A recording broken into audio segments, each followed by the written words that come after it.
नमस्कार। चलिए आज एक बहुत ही शानदार सफर पर चलते हैं, समय में पीछे। ये कहानी है हमारे अपने घर यानी ग्रह पृथ्वी की। एक ऐसी कहानी जो अरबों साल पहले शुरू हुई थी, ब्रह्मांड के जन्म के साथ। तो आइए इस कॉस्मिक सफर की शुरुआत करते हैं। बचपन में वो कविता तो हम सबने सुनी है, ट्विंकल ट्विंकल लिटिल स्टार। तारों को देखकर हमेशा से ही मन में ये सवाल आता है कि ये टिमटिमाते तारे आखिर आए कहाँ से, और इन सब के बीच हमारी पृथ्वी कैसे बनी। देखिए, इन सवालों के जवाब ढूंढने की कोशिश कोई आज की बात नहीं है। ये सफर सदियों पुराना है, जो पहले दार्शनिकों के विचारों से शुरू हुआ और फिर धीरे धीरे वैज्ञानिक सिद्धांतों तक पहुंचा। शुरू में तो इमैनुअल कांट जैसे दार्शनिकों ने इस पर सोचा, लेकिन असली मोड़ आया 1796 में, जब गणितज्ञ लाप्लेस ने अपने निहारिका परिकल्पना सामने रखी। ये सिर्फ एक और ख्याल नहीं था, बल्कि एक साइंटिफिक मॉडल था। पहली बार ये कहा गया कि ग्रह सूरज के चारों ओर घूमती हुई गैस और धूल के बादल से बने हैं। इस एक आइडिया ने हमारी समझ की नींव ही बदल दी। तो दार्शनिक ख्यालों से आगे बढ़कर अब बात करते हैं उस मॉडर्न थियरी की, जिसे आज ज्यादातर वैज्ञानिक मानते हैं। वो थियरी जो हर चीज की शुरुआत बताती है, the big bang. Big bang का नाम सुनते ही लगता है कि कोई बहुत बड़ा धमाका हुआ होगा, है ना? पर असल में ये कहानी है फैलाव की, एक्सपेंशन की। ये थ्योरी बताती है कि हमारा पूरा यूनिवर्स एक बहुत ही छोटे, गर्म और घने बिंदु से फैलना शुरू हुआ। इसीलिए इसे विस्तारित ब्रह्मांड परिकल्पना भी कहते हैं। अच्छा, इस फैलाव को समझने का सबसे आसान तरीका है एक गुब्बारे का उदाहरण लेना। मान लीजिए गुब्बारे पे कुछ डॉट्स बना दिए जो गैलेक्सीज हैं। अब जैसे जैसे गुब्बारे को फुलाएंगे, वो सारे डॉट्स एक दूसरे से दूर जाने लगेंगे। ऐसा इसलिए नहीं कि डॉट्स खुद चल रहे हैं, बल्कि इसलिए कि उनके बीच की जगह यानी गुब्बारा फैल रहा है। हमारा ब्रह्मांड भी ठीक इसी तरह काम कर रहा है। तो ये सब हुआ कैसे? जरा इसकी टाइमलाइन को देखते हैं। शुरुआत हुई एक सिंगुलैरिटी से, एक ऐसा बिंदु जिसमें ब्रह्मांड की सारी ऊर्जा और पदार्थ बंद था, जो इतना गर्म और घना था कि हम सोच भी नहीं सकते।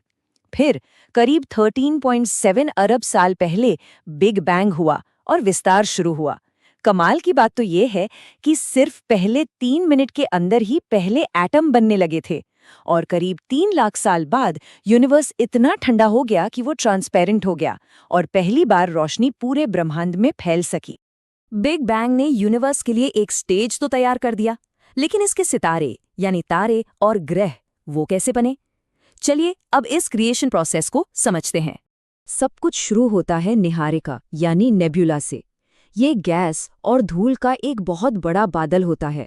इसे आप एक तरह की कॉस्मिक नर्सरी समझ सकते हैं, जहां नए तारे और ग्रह पैदा होते हैं। अब इस नेब्यूला के अंदर ग्रेविटी अपना काम शुरू करती है। वो धीरे धीरे गैस और धूल को एक साथ खींचकर घने झुंड बनाती है। जैसे जैसे ये झुंड और घने होते जाते हैं, उनका सेंटर बहुत ज्यादा गर्म हो जाता है, और बस वहीं एक नए तारे का जन्म होता है। हमारे सूरज के बनने की कहानी भी करीब 5 से 6 अरब साल पहले ऐसे ही शुरू हुई थी। तारे के बनने के बाद जो बची हुई गैस और धूल होती है, वो इसके चारों ओर एक डिस्क की तरह घूमने लगती है। इसी डिस्क में छोटे छोटे कण आपस में टकराकर चिपकने लगते हैं। धीरे धीरे ये पिंड बड़े होते जाते हैं, जिन्हें ग्रहाणु कहते हैं, और फिर लाखों सालों में ये एक दूसरे से जुड़ते जुड़ते प्लैनेट्स का रूप ले लेते हैं। तो अब जब हम ये जान गए हैं कि ग्रह कैसे बनते हैं, तो चलिए अपनी कहानी का फोकस अब हमारे अपने घर यानी पृथ्वी पर लाते हैं। शुरू में हमारी पृथ्वी आज जैसी बिल्कुल नहीं थी। सोचिए, एक चट्टानी, बंजर और आग का गोला। इस पर लगातार उल्का पिंडों की बमबारी हो रही थी, और इसका वायुमंडल भी सिर्फ हाइड्रोजन और हीलियम जैसी हल्की गैसों का था। जिंदगी के लिए तो कोई चांस ही नहीं था।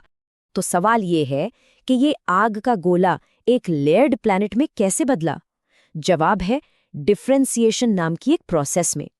उस वक्त की भयंकर गर्मी की वजह से पृथ्वी पिघली हुई थी, तो जो लोहे जैसे भारी एलिमेंट थे वो डूबकर सेंटर में चले गए, और जो हल्के चट्टानी मटेरियल थे वो सतह पर आ गए, बिल्कुल वैसे ही जैसे तेल पानी के ऊपर तैरता है। और इसी प्रोसेस का नतीजा है पृथ्वी की ये परतें। सबसे बाहर है ठंडी परत यानी क्रस्ट, उसके नीचे है गर्म मैंटल, और एकदम सेंटर में है लिक्विड आउटर कोर और एक ठोस इनर कोर, जो उन्हीं भारी एलिमेंट से बना है जो शुरू में नीचे डूब गए थे। एक ठोस ग्रह बन जाना तो बस कहानी की शुरुआत थी। जिंदगी के लिए पृथ्वी को कुछ और भी चाहिए था, एक वायुमंडल और हाँ, पानी। हमारे वायुमंडल का बनना भी कई स्टेजेस में हुआ। पृथ्वी का पहला हल्का वायुमंडल तो सोलर विंड्स ने उड़ा दिया। फिर ज्वालामुखियों ने पृथ्वी के अंदर से गैसें और पानी की भाप बाहर निकाली, जिससे दूसरा एटमॉस्फेयर बना। यही भाप ठंडी होकर लाखों साल तक बारिश बनकर बरसी, जिससे विशाल महासागर बने। और फिर आया असली गेम चेंजर, जब जिंदगी ने खुद इस वायुमंडल को हमेशा के लिए बदल दिया। ये एक बहुत बड़ा टर्निंग पॉइंट था। शुरुआती जीव जैसे कि एल्गी ने फोटोसिंथेसिस से ऑक्सीजन बनाना शुरू किया। पहले तो यह सारी ऑक्सीजन समंदर में घुल गई, लेकिन जब समंदर पूरी तरह सैचुरेट हो गए तो ऑक्सीजन हवा में फैलने लगी और करीब 2 अरब साल पहले हमारा एटमॉस्फेयर ऑक्सीजन से भर गया। तो अब एक ग्रह था, महासागर थे और सांस लेने लायक हवा भी। मंच पूरी तरह से तैयार था। अब वक्त था कहानी के सबसे गहरे और रहस्यमयी हिस्से का, जीवन की शुरुआत। वैज्ञानिकों का अंदाजा है कि पृथ्वी पर जिंदगी की पहली झलक करीब 3.8 अरब साल पहले दिखाई दी। जरा सोचिए, 3.8 अरब साल। ये इतना लंबा समय है कि इसकी कल्पना करना भी मुश्किल है। तो ये हुआ कैसे? आज की साइंस मानती है कि ये एक केमिकल प्रोसेस थी। समंदर के अंदर कॉम्प्लेक्स ऑर्गेनिक मॉलिक्यूल्स बने और फिर कुछ ऐसा हुआ जिसने सब बदल दिया। इन मॉलिक्यूल्स ने खुद को कॉपी करना, अपनी नकल बनाना सीख लिया। बस यही वो पल था जब नॉन लिविंग केमिस्ट्री से लिविंग बायोलॉजी का जन्म हुआ। और ये सिर्फ कोई कहानी नहीं है, इसके सबूत भी हैं। वैज्ञानिकों को 3 अरब साल पुरानी चट्टानों में ऐसे जीवाश्म मिले हैं जो आज के ब्लू ग्रीन एल्गी से हूबहू मिलते जुलते हैं। ये एक मजबूत सबूत है कि जिंदगी ने पृथ्वी पर बहुत पहले ही अपनी जगह बना ली थी। तो देखिए, हमने कितनी लंबी यात्रा की है, एक छोटे से बिंदु से लेकर सितारों, ग्रहों और आखिर में हमारी इस खूबसूरत जीती जागती दुनिया तक। ये सब सोचने पर मजबूर करता है ना